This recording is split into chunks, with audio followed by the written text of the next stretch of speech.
Fala galera, que usa Elodé para testar os fertilizantes de aquário plantado, diz que funciona com qualquer planta. Aqui é o Will. E aqui é o Rodrigo, e hoje vamos falar sobre os parâmetros gerais do plantado. pH, KH, GH, temperatura, iluminação. Nós vamos falar quais são as principais referências para te deixar um aquáriozinho estabilizadinho.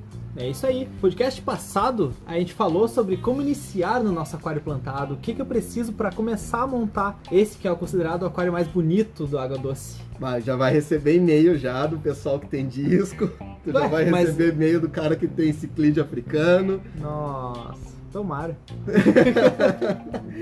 Mais bonito é a mãe, né? Aquele a história lá. Então, começando pelo parâmetro base, o pH.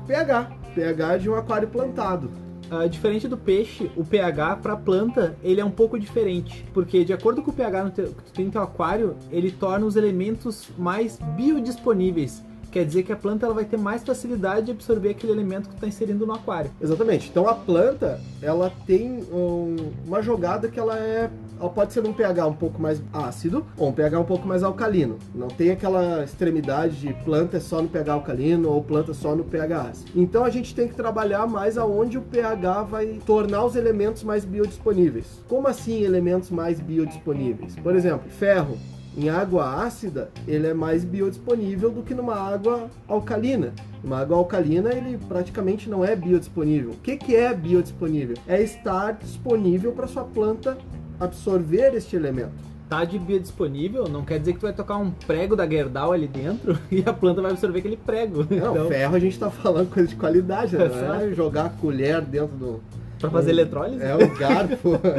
Então assim, o pH mais correto para te ter a maior taxa de biodisponibilidade dentro de um aquário é o pH 6.3. Esse é o pH onde a maioria dos elementos tem a maior taxa de biodisponibilidade. Quem quiser pode olhar, pesquisar uma tabelinha no Google que é pH e biodisponibilidade de elementos. Tu vai ver fotos lá e tu vai ver o grau que tem de biodisponibilidade de cada elemento de acordo com o pH. Então 6.3 seria o perfeito, é onde tu tem a maior biodisponibilidade, onde tu tem os elementos todos solúveis ali em água que a planta pode absorver. E aí entra uma questão um pouco delicada, que é assim, mas eu não quero ter um pH 6.3, porque eu quero ter outros peixes, eu quero ter eu quero ter peixe alcalino. Tu pode ter, sem problema, mas a tua planta não vai receber todos os nutrientes da mesma forma. Ela vai demorar mais. Então um pH alcalino, ele tende a ser mais verde, e um pH mais ácido, ele tende a ser mais vermelho, plantas terem mais coloração. A mesma planta, por exemplo, se tu pegares uma Ludwig SP-Red, que a gente usa muito como parâmetro às vezes para medir se a luminosidade está boa, se a fertilização está boa, o substrato está bom, ela fica muito vermelha num pH um pouco mais ácido e ela já puxa um pouco mais para o verde num pH um pouco mais alcalino. Tem relação com essa parte da biodisponibilidade. Exato. Depois do pH, a gente passa para a alcalinidade. A reserva alcalino, KH, como tu preferir chamar. A gente fez um podcast sobre isso, explicando exatamente o que é. Então a gente não vai adentrar tanto. A gente vai falar qual é o alcance bom para o teu aquário plantado. E a reserva alcalina é uma coisa interessante, principalmente para quem usa o gás carbônico, quem usa o CO2 de cilindro, porque a reserva alcalina, ela te ajuda um pouco a tamponar o teu pH. Para a planta, essa oscilação de pH não é tão ruim.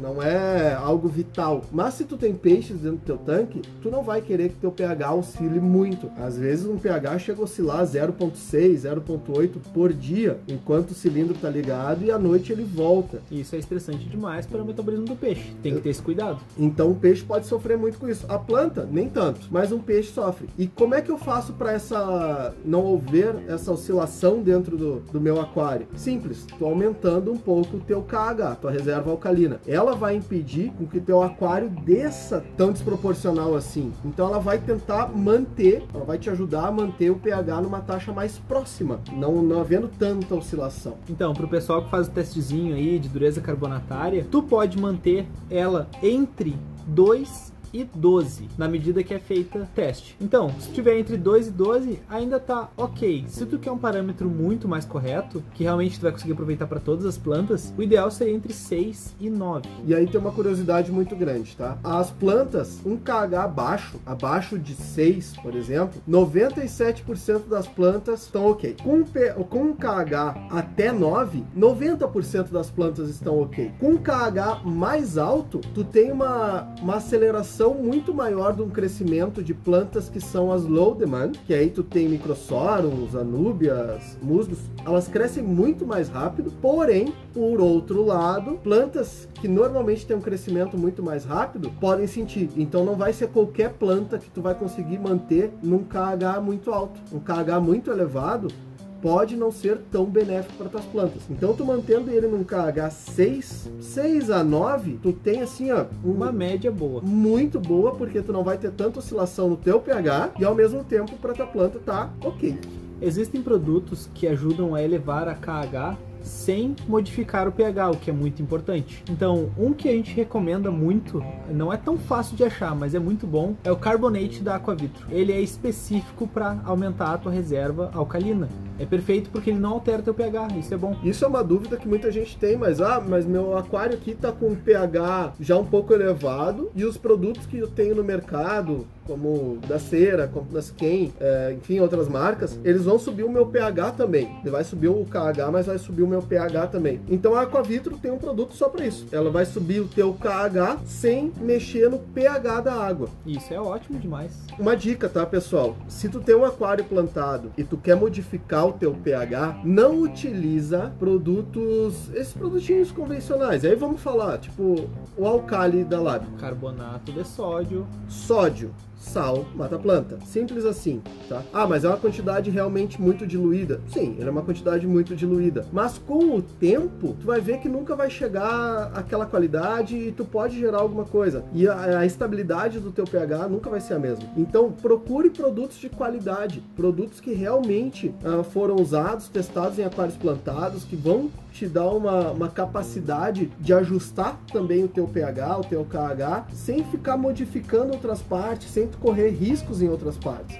E aí a gente tem produtos da Cera, nós temos os produtos da Siquem e uma outra dica, produtos da Siquem, por exemplo, se tu for usar, utiliza os buffers. Nunca regulators. Não utiliza regulator. Regulator não é para aquário plantado. Os buffers que são exclusivos para plantados, tá, pessoal?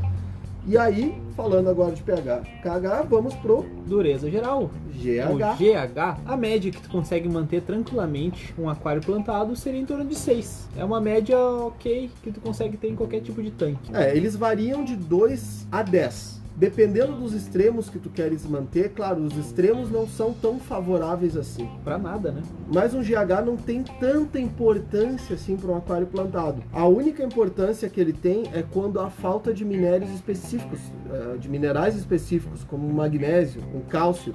E aí a planta te dá um sintoma muito específico, que é os brotos nascerem todo enrugado. A folha nasce toda deformada. Isso, se não for por excesso de luz, que a folha ela tá queimando, né? Exato. Ela é falta de minerais. E aí é o teu GH que está extremamente baixo. Exato, então tem que ter esse cuidado nesse parâmetro também, em questão de brotos novos. Sempre observa assim, a planta tá brotando, dá aquela olhadinha, se ela não tá vindo ruim, então é um bom sinal. Então GH não é uma coisa assim tão vital para a planta, mas é algo que dá para ficar de olho. Exato, e depois do GH, vamos para eles, os vilões. Nitrogenados. Compostos nitrogenados, amônio, nitrito e nitrato. Antes de começar essa parte, parem de dizer que a planta ajuda a remover tudo isso do teu aquário. Para de tocar elodeica bomba lá dentro. Planta não é filtro. Se planta fosse filtro, a Eheim não vendia canister, vendia vasinho com semente dentro para botar no aquário e brotar e tirar o nitrogenado do teu aquário. Exato. Ou batata doce. Ou batata doce. Então assim, planta não é filtro. Então para assim, com essa mania chata. A planta ela absorve uma mínima parte desses compostos nitrogenados para ela se nutrir. Mas assim,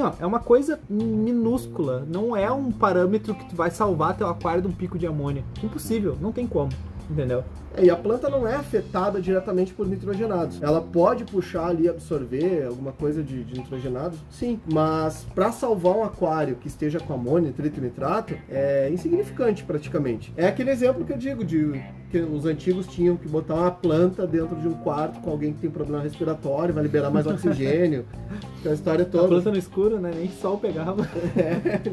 É muito difícil, ela não serve para isso, ela não é filtro. Como a gente próprio disse, se ela fosse filtro, não haveria necessidade de haver filtros no mercado. Todo mundo venderia sementinha de planta, venderia para os vasinhos para te botar lá e fazer uma hidroponia linda. Perfeito. De compostos nitrogenados não tem tanta coisa que a gente possa falar para as plantas, porque isso que a gente falou é basicamente tudo que ela faz. Ela é importante para peixe. Então, se você quer saber mais sobre nitrogenados e ainda não ouviu o nosso podcast, tem um só de amônio. Exatamente. De nitrogenados, enfim. Então vamos para a temperatura. Qual a temperatura ideal para o meu tanque de aquário plantado? A planta é um pouquinho diferente de peixe. A planta ela gosta de uma água um pouco mais fria, digamos assim. Planta, o ideal seria entre 22 a 23 graus. Até porque 22, 23 graus, tu inibe o crescimento de várias algas. Exatamente. Porque o metabolismo tá mais lento, né? Consecutivamente, tu tem um crescimento de layout um pouco mais definido, mais lento, porque as plantas não estão num ritmo tão acelerado. Os teus consumos dentro do teu aquário são estabilizados, são moderados. E não a planta vai ter poda constante. Não vai ter uma poda constante. Tu tem um aquário equalizado, ok. Mas a gente também tem que trazer para a realidade do Brasil.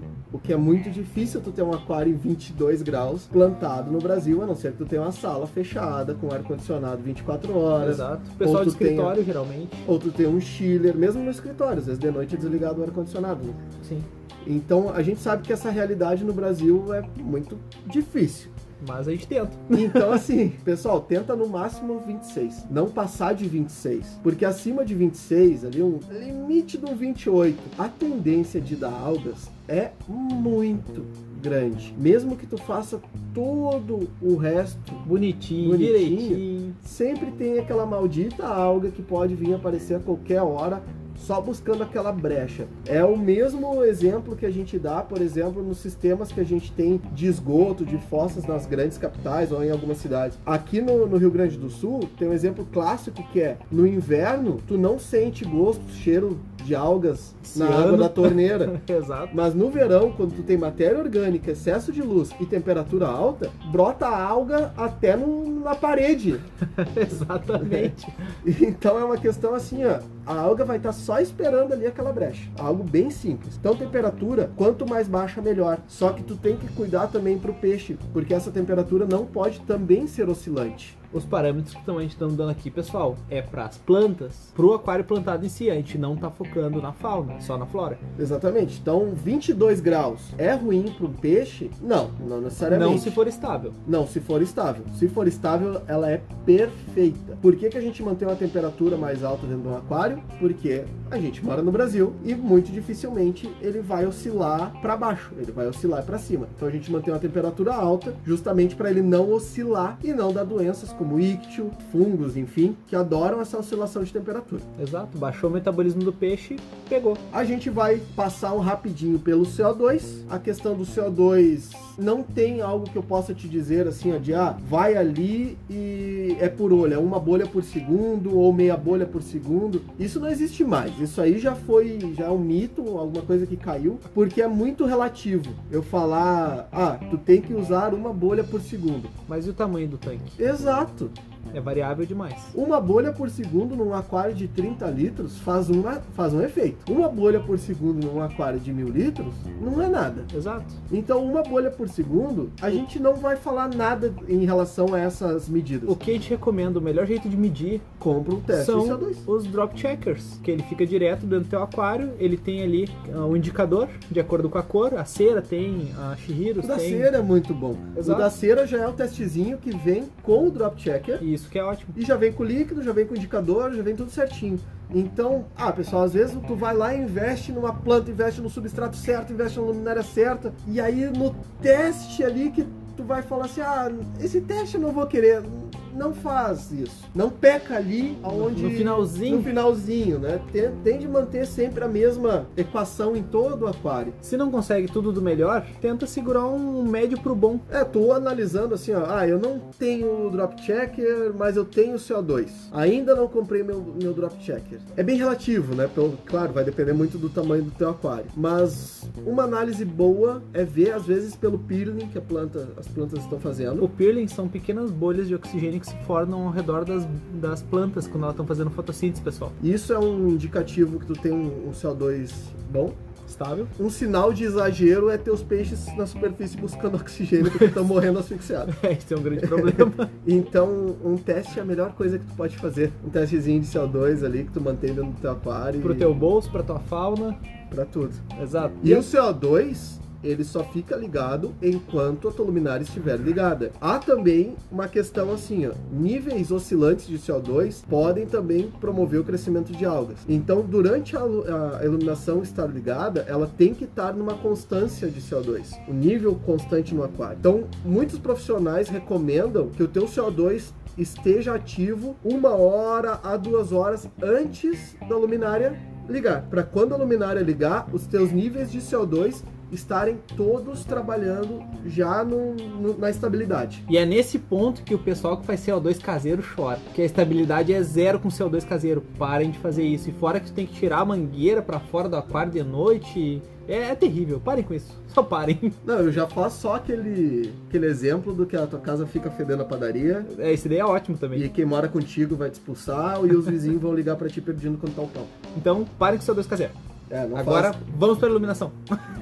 A iluminação, a gente não vai falar detalhes da iluminação, o que a gente vai falar é que a tua iluminação não pode estar ligada mais do que 8 a 9 horas por dia. No limite, assim, no máximo. No máximo estourando 10, e aí para low demand, onde tu tem uma luz muito, muito fraca. Porque a iluminação, ela é o que faz todo o processo ali, né, da alga principalmente. A alga, ela faz fotossíntese. Logo, se tu tiver excesso de iluminação, a alga também vai se aproveitar disso e vai começar a estourar no teu aquário. Seja ela suspensa, seja ela nos vidros. Então, força de iluminação, né, uma luz muito forte, ou uma luz por muito tempo, é algas. Então, por tempo, a iluminação não pode passar de 8 horas. Tem gente que deixa até 6 horas, é um tempo ok. O que tu tem que imaginar sempre é o que existe na natureza vai existir dentro do teu aquário. Analisando a posição do sol em relação ao rio, aonde as plantas vão receber luz, tu vai analisar que aonde elas pegam luz direta, luz solar direta, é de no máximo 6 a 8 horas por dia. Exato, onde está passando o sol por cima. Não tem onde mudar isso. Exato. Né? E para finalizar, algo que muita gente ainda não conhece, deveria. Muita gente simplesmente nunca ouviu falar. Tem aquário plantado e nunca ouviu falar dessas TDS. Os Total Dissolved Solids. Uau! Meu Deus, bonito, traduz, né? Pra nós agora? Os sólidos dissolvidos totais. Tá achando que eu não ia saber, né? Essa aí puxou o Google, né? Tava na hora, né? Então, isso vai medir a quantidade de sólidos dissolvidos em ppm, ou partículas por milhão. O que isso quer dizer exatamente? Tudo que está solúvel dentro da tua água. Se tu tem um TDS muito alto, tu tem muita coisa dissolvida ali. Tu tem muitas partículas ali dentro. Matéria orgânica, principalmente. Matéria orgânica, enfim... Poeira, de tudo. Muita coisa que está diluído ali dentro. E isso não é um bom sinal, porque se tu tem muita quantidade disso, significa que tu pode ter muita quantidade de algas. Exato. As algas se alimentam disso. E isso é algo que também pode não ser aproveitado pelas plantas. Porque se tu tem um TDS muito alto, não necessariamente tudo que tá ali é o que a planta precisa.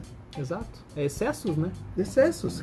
E mais que com certeza a alga usa. Ah, com certeza. Qual que é o TDS? Você tem acesso a um TDS? Usa. Se você não tem acesso a um TDS, tá R$30 no Mercado Livre, um lugar assim, uma canetinha simples, tá? Qual que é o TDS que eu tenho que deixar? 125, no máximo 130. Como que eu faço isso? O ideal seria você utilizar água de revés e osmose ou água deionizada. Muita gente simplesmente não vai ter acesso à água de revés e osmose ou água deionizada. Algumas lojas e laboratórios vendem. Vendem, tem lojas que vendem por preço, se tem um aquário pequeno, um preço até bem razoável, né? Exato.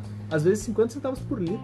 Não é algo que é muito caro, não. Ou, como tu próprio disse, tem laboratórios que vendem. Às vezes, tu conhece alguém que trabalha num laboratório porque eles usam essa água pra tudo. Água deionizada, água de reversa osmose, eles usam pra tudo. Então, às vezes, algum amigo, alguém que conhece, consegue pra ti. Então, essa questão, se tu puder usar, usa. Porque ela é uma água zerada no TDS. Só repõe minerais. E aí tu só repõe os minerais, que são os essenciais, e tu coloca. Nunca ultrapassando 125, 130. Se teu aquário estiver acima disso, a tua quantidade de algas é um absurdo. A proporção que pode vir a dar de algas é muito grande. A chance que tu tem de ter algas é muito grande. E aí tu vai ter que começar a remediar com outras soluções, tu vai ter que remediar com outras equações ali, tudo porque o TDS está fora, porque Exato. tem um TDS muito alto. E é um parâmetro que realmente, às vezes o pessoal não liga pra isso, não sabe sobre isso. Não, eu acredito que 90% das pessoas simplesmente não sabem ainda o que é TDS. E isso é muito antigo. O pessoal do marinho conhece isso,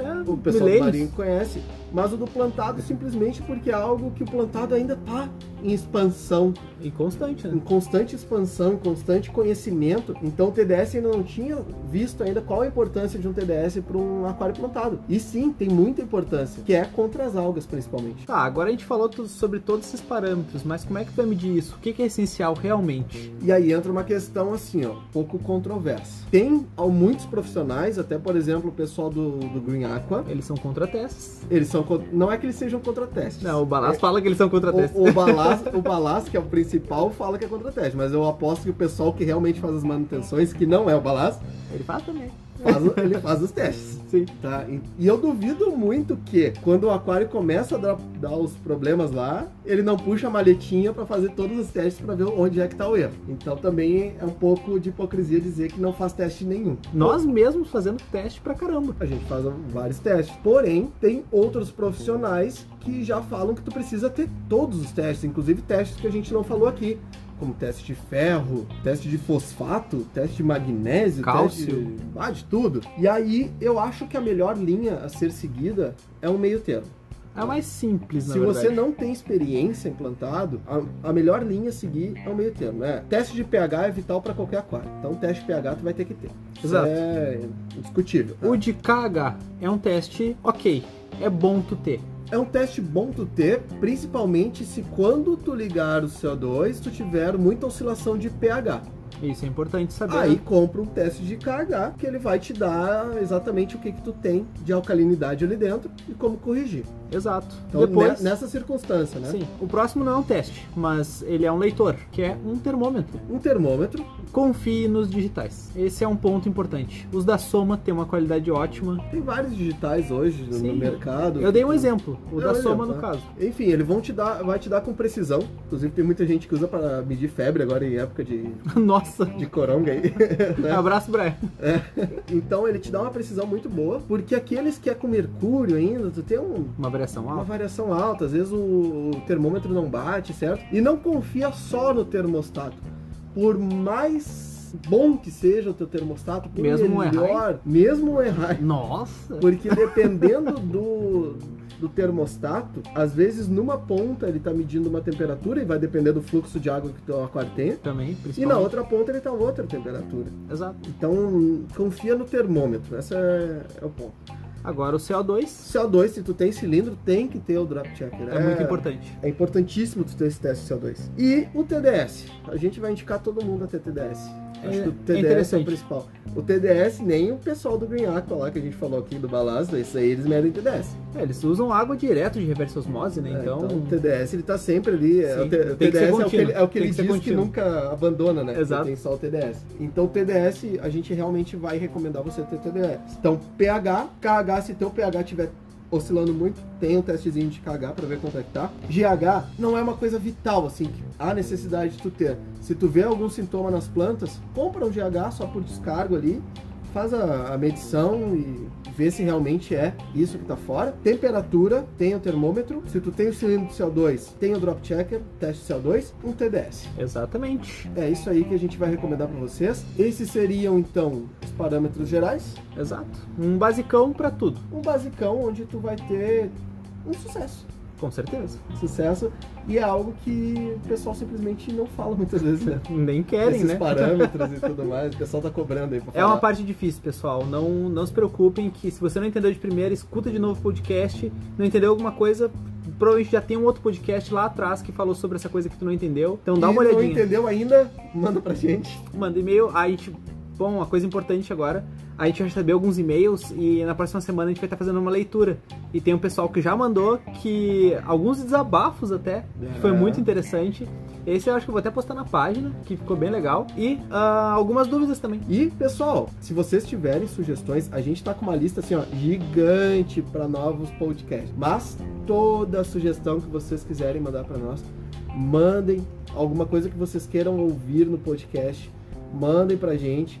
Às vezes a gente encaixa conteúdo aqui que nem estava na programação, como foi o caso do Tronco, que nós vimos essa necessidade de fazer por várias dúvidas e casos que apareceram. Abraço, Alan.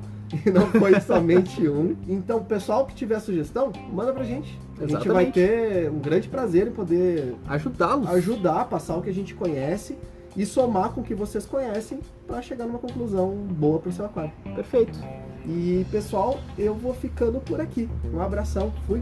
Então, qualquer dúvida, sugestão, elogio, crítica, por favor, manda um e-mail lá para aquarismobizarro@gmail.com.